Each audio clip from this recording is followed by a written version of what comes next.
Hello and welcome to Betting People. I'm very pleased to be joined by a guest I've been trying to get on for ages this week, and it's somebody that you might know because Lewis Tomlinson, who joins us now, works for Timeform, has worked for At the Races in the past, and also was a contestant on Tipstar. Thanks for joining us, Lewis. How are you? Yeah, I'm good, Will. Yeah, glad to be here, mate. Excellent. So let's actually just go back to Tipstar and sort of find out how you got into racing. How did you end up doing so well in that competition, and when did the interest in racing start? Yeah, I mean, it's been quite a long-term thing for me, mate, to be fair. Even I guess, probably 10-year-old was the first year when I started really getting into it, 2009. So I was seeing the Star season, want a bad one to really kick my interest off. But I'm not from a racing family. My mum and dad aren't racing people. But it'd just be sitting watching Channel 4 racing, it was back then, on a Saturday, and just really taking it in. And you know, the more you watch it, the more you get to know the names, and the more you get to know the storylines. And yeah, I was dead into racing. You say probably by the end of primary school, I knew I wanted to work in the sport in some degree. And I guess doing the media stuff was probably a bit of an easier route to go down, not really being from a racing centre. So yeah, I ended up getting a job for Timeform at 16. That was just a part-time job selling race cards, you know. But it took me to York for the EBOR meeting. Got to see Capri win the St Ledger, and you know, put Cartmel in the summer when we got the big fun fair. So that were really good for a first part-time job, a bit of an introduction into the sport. And then yeah, it kind of spiraled from there.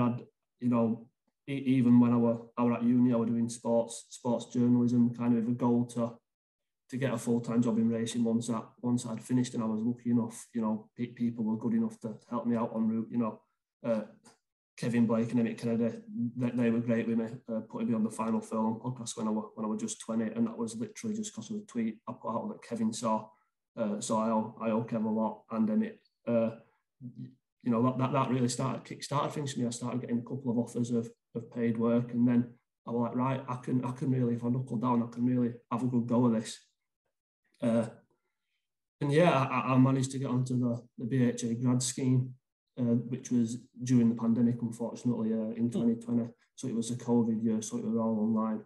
But that again were really useful for me, and I'd recommend anyone if they're around my age to give that a go, because you come across people from all sorts of areas of the industry. Because, you know, I'm kind of obviously a bit more like media based, but you know, getting to meet people who are wanting to go down like breeding routes or working for trainers, you know, it kind of broadens the sort of contacts you'll get, especially at a young age in the industry. It was really worthwhile, even though we were only in Newmarket for a day.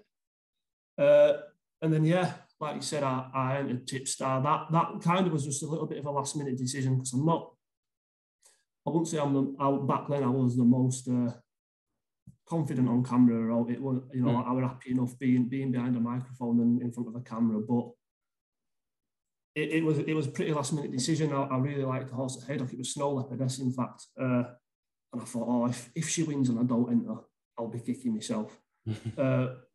Luckily, she went and won. Got through to the final. Obviously, I didn't win it. I got beat by Ross Miller won it the year I was in it, and he's a fine judge, isn't he? So no shame in not being beaten. Not bad company to be keeping. No, it's not. And I was beaten by Sky Pirate as well in my race in the final as well, which just makes it all the more funnier, because Sky Pirate, isn't it? But if there's one horse to be beaten by. But yeah, no, and that's kind of how that came into me starting to work professionally in racing, I guess, rather than it just being a side hobby. Wow, I mean, yeah, quite the journey. Just on that note, would there be any bits of advice that you'd give to people who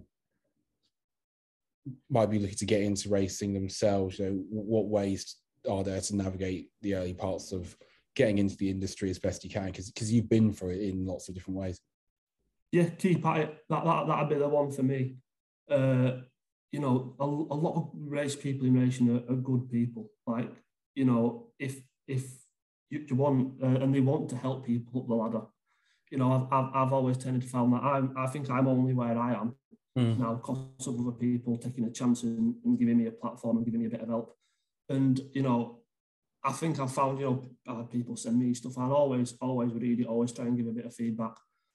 And I think it's really important, especially because I guess there might be a little bit of an illusion of racing media being maybe a little bit of a closed shop because, you know, there are a lot of really good people in it, but people who are, you know, I guess ex-jockeys or related to trainers or etc. You know, and that's not a bad thing because they can give really good insight, and you know they are where they are because they know what they're doing. But I guess for people, you know, who maybe come from a little bit of a background that's less ingrained into racing, keep at it. You know, make your own content. You know, put it out there.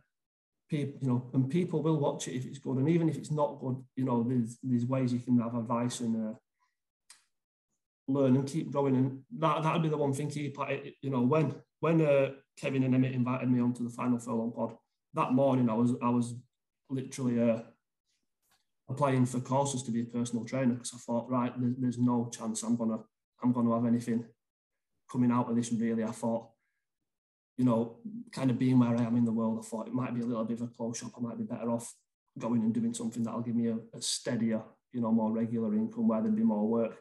I put a tweet out. It was actually, I think, crunching the numbers about the new Mares Chase when that was first introduced. Yeah. Got a bit of traction. And yeah, it literally started from there. So keep at it, you know. There's a lot of good people and there's a load of good schemes and things to get people into racing. Like you said, the grad scheme, the Racing Media Academy, which I think there's been one intake of. You know, loads of courses. You know, there are so many ways now, and I think, you know, I think we're all a bit. Everyone in racing loves talking about racing to people who also love racing. You know, it doesn't matter who they are. So if you ever want to reach out to anyone, I'd like to think, in my experience, it's been the case that people will be as helpful as they can. Brilliant stuff. You worked at the races. And also Timeform. What are you doing for Timeform currently? Yeah, I'm currently a horse racing analyst at Timeform. That's great fun. I've been there since November. At the minute, it's steady. It's you know, there's a lot to take in because it is such an in-depth, and you know, I say there's probably no organisation in the world that is better at doing what Timeform do than Timeform. You know, I guess it's a little bit like coming through like the Ajax Academy, isn't it?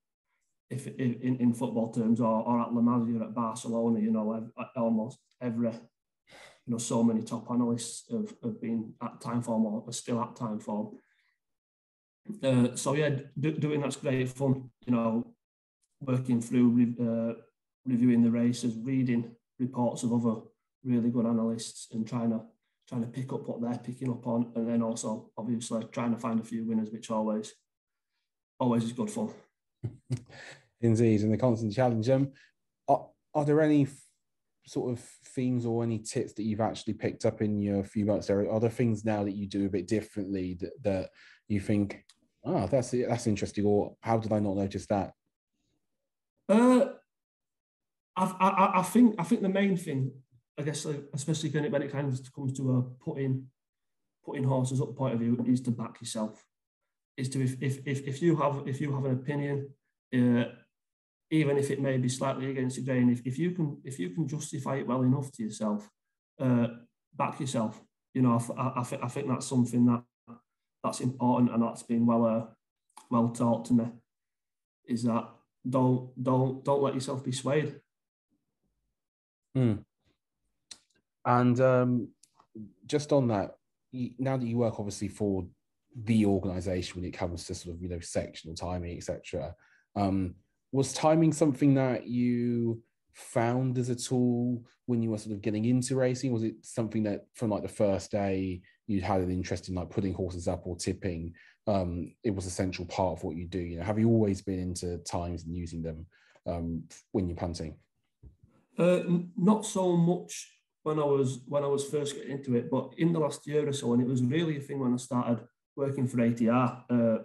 there's a lot of Simon Rowland's content, reading sort of that, and that was kind of the first time when I started to pay serious attention to sectional timings with my own tips or my own column, seeing, because look, I know some people still kind of have a little bit of a not arrogance, maybe a bit of a disdain towards sectional timings, with the old idea that there's more to racing than just watching the clock, which I agree is, but they do, when used correctly, they can tell you a hell of a lot more about what's happened in a race than just the visuals.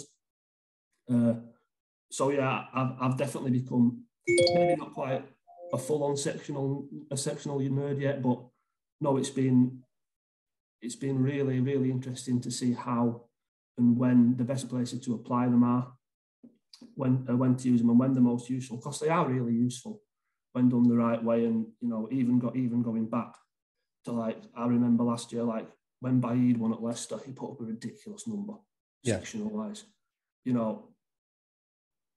like completely absurd.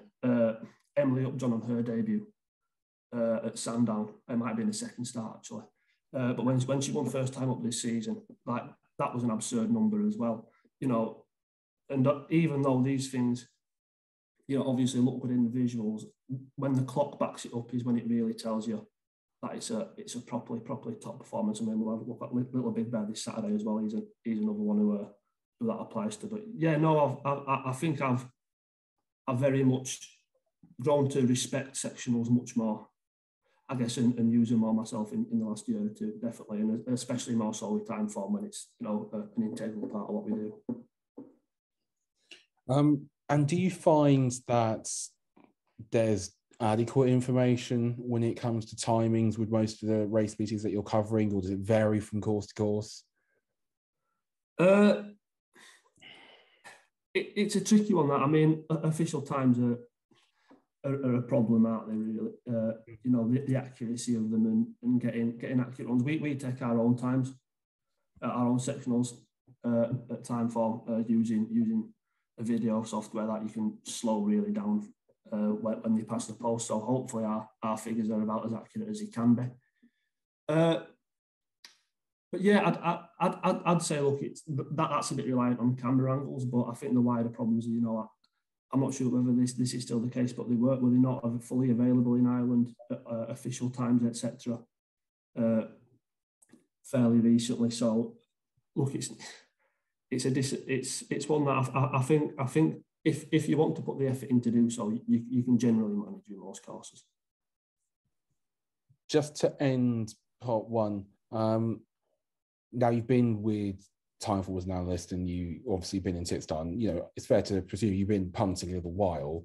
What are the 3 lessons you'd say that you've learned in what's been a career that's gone rocket-sized in a relatively short space of time that you think other people should know about? Are there what have you learned about your betting since you've been, doing it semi-professionally or at least semi-seriously? I guess the key one would be discipline. You're never as good as you think you are on your good days, and you're never as bad as you make yourself look on your bad days. Don't let the bad days affect you. I was bad for that when I was younger, when I was 18, 19.